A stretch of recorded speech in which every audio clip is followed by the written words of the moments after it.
Well, welcome back to Expats in Asia News and Chat. Let's go ahead and see what's going on here. Well, right off the bat, we got a guy here who is facing probably one of the worst things that could ever happen to you. Not necessarily the worst, but it's up there. And that's losing your passport. Now, as you can see here, he posted this on Facebook. He even took out ads on Facebook. He's trying to get his passport. And as you can see here, he's offering 10,000 pesos, which is just under 200 bucks, about 190 bucks, right about there. And what he says is, hi, I'm Wesley, lost my U.S. passport February 12th while riding a scooter between Panglao and Carmen. I'm offering a 10,000 peso cash reward for its safe return, no questions asked, yada, yada, yada. Now, and then he even put it in, I don't know if that's Tagalog or Visayan, maybe one of you knows.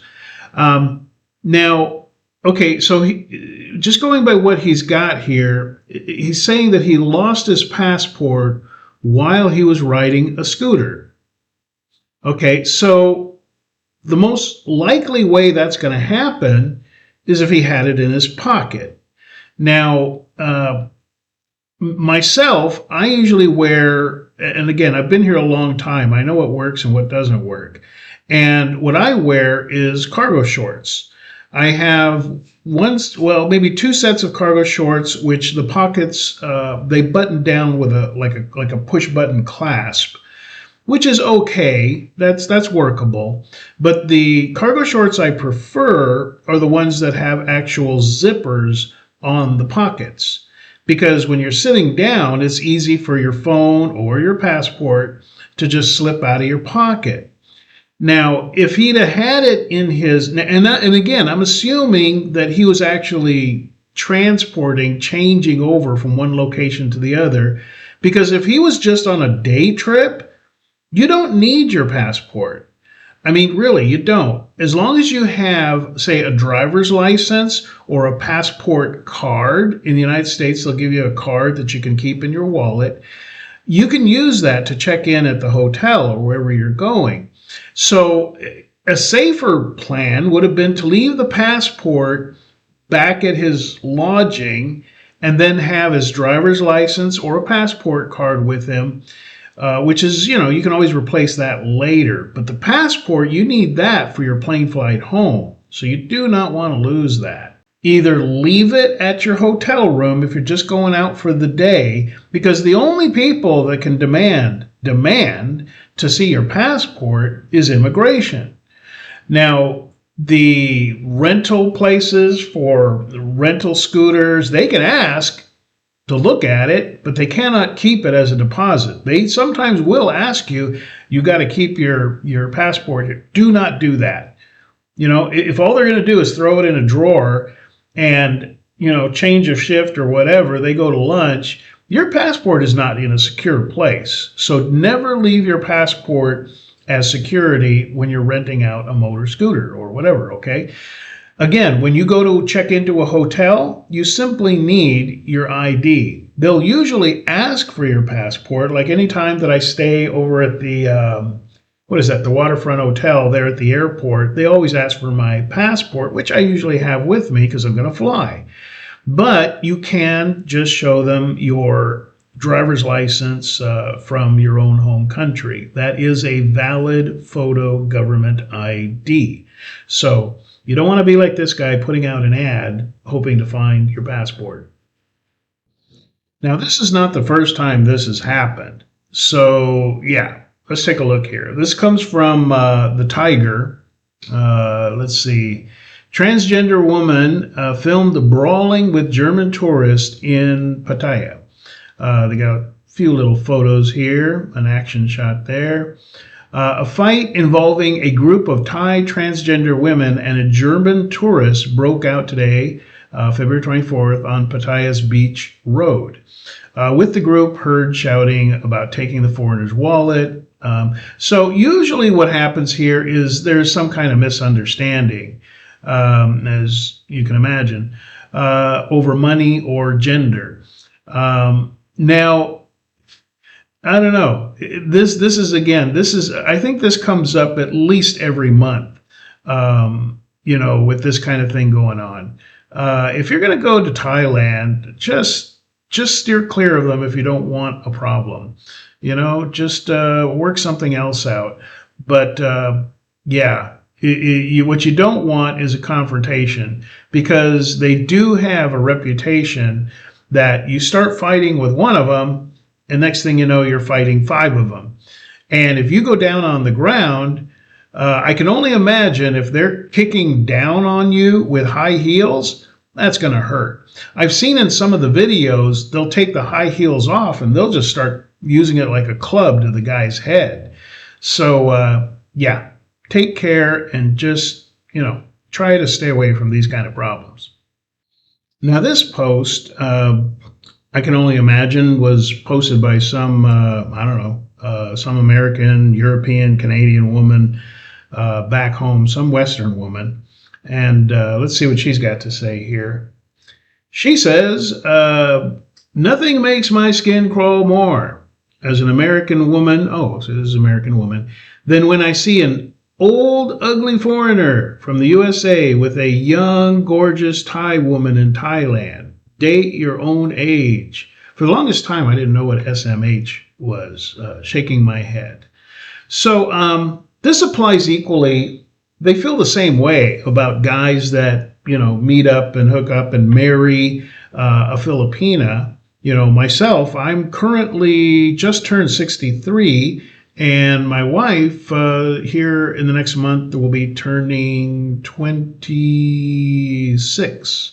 So, this lady would definitely just probably have a coronary to hear that. But it's easy to just write it off as just pure jealousy. I think it's more than that.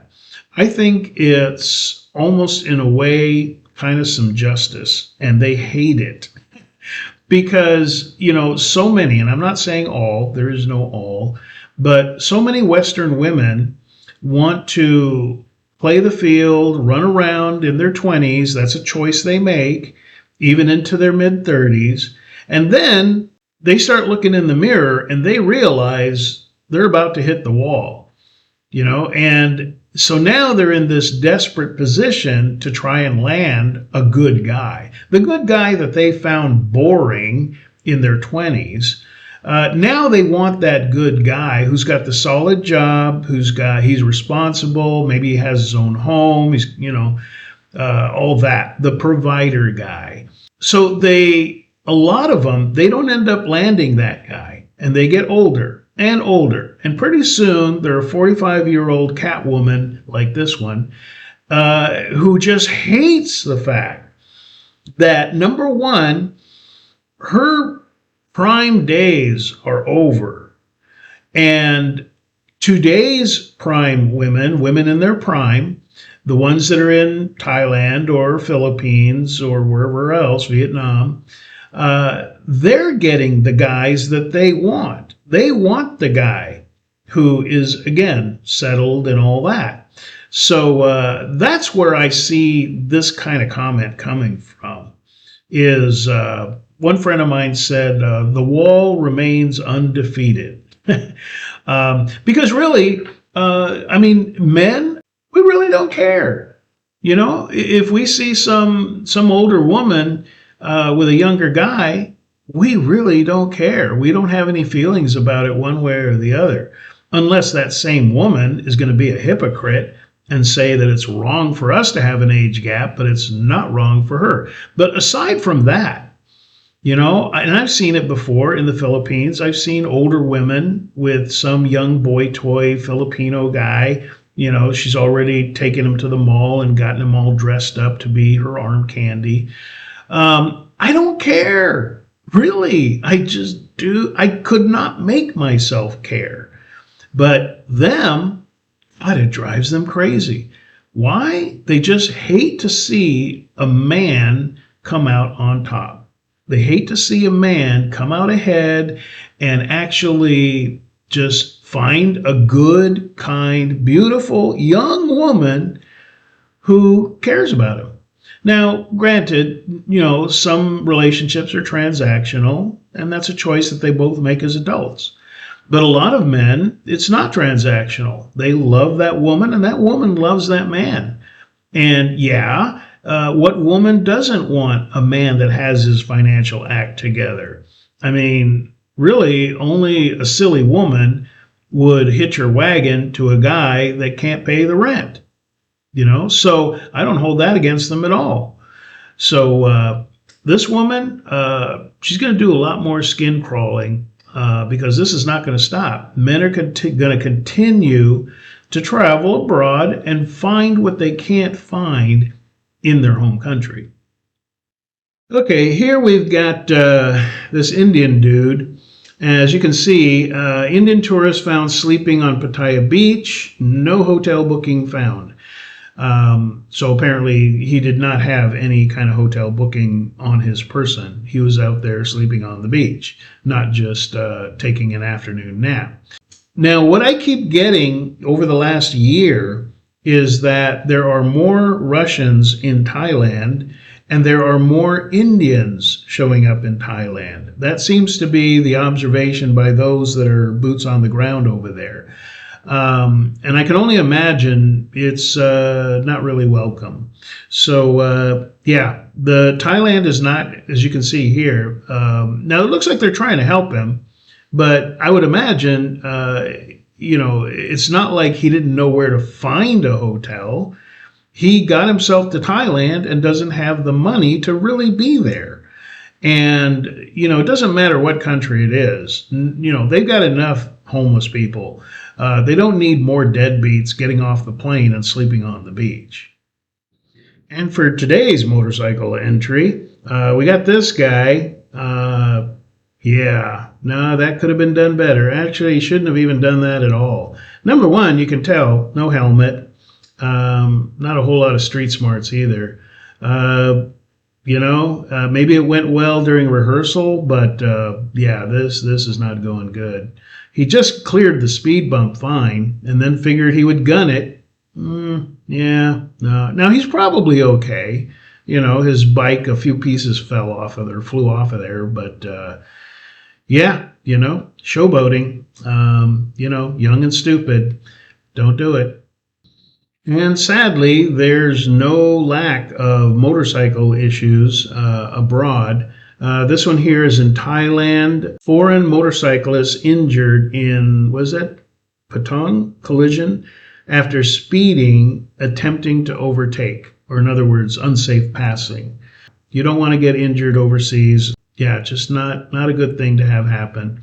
And like I said earlier, if you're not an accomplished rider, and you just don't have the time, you think, to learn, just stay off the motor scooters in another country because there's just so many unpredictable variables going on. You don't want to end up like this.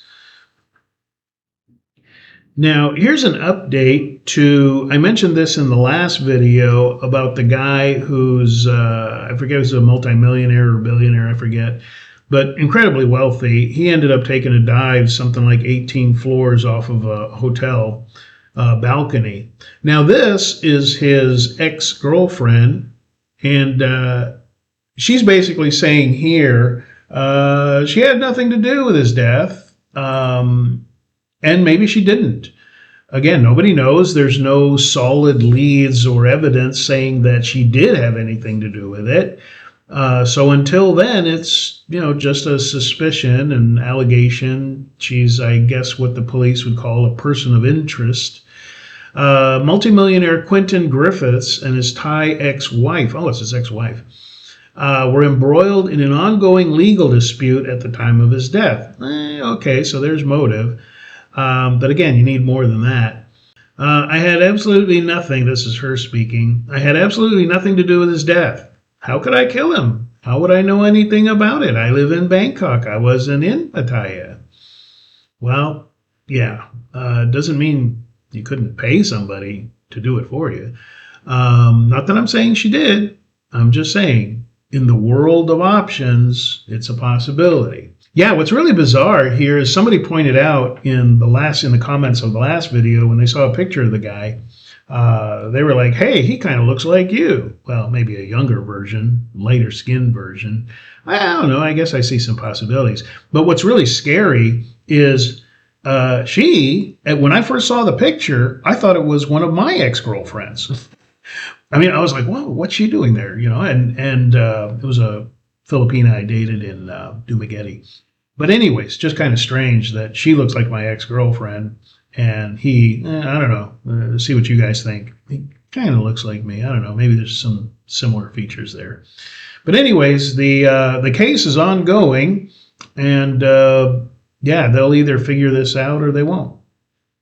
Meanwhile, when it comes to currency exchange, back when I was there in 2019, over by the Benton Market, there was a particular jeweler. There was plenty of them, but there was one in particular that I used to go to all the time. Lots of guys did.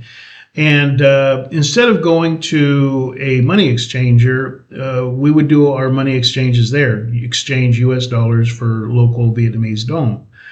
But anyways, things have changed, as you can see here. Now, Vietnam is only going to have certain jewelers or gold dealers, only certain ones are actually authorized to purchase your US dollars and give you Vietnamese dong. But they are not allowed to then turn around and sell the US dollars. What they really want in Vietnam now, this is a change, is they want you to do all this at the bank. So just so you know, some of the jewelry and gold dealers, they are able and they're authorized to do money exchange, but not all of them. So you want to just kind of go to a place that's reputable, check out like say the Facebook expats in Saigon type of Facebook pages and groups, and get some referrals. Ask the local guys that are there, because it may not be Saigon, it may be you're over in Da Nang or somewhere else, but ask them, hey, where's a legit place that is on the up and up authorized to do money exchange, because the rules have changed. Well, there you have it. Just a quick little wrap up on what's going on in Southeast Asia. Again, if you want to visit the actual Facebook page, which gets updated daily, the link is right there in the description. It's also in the top comment. Okay, so be interested in your comments, and we'll see what's going on in a couple more days. See you then.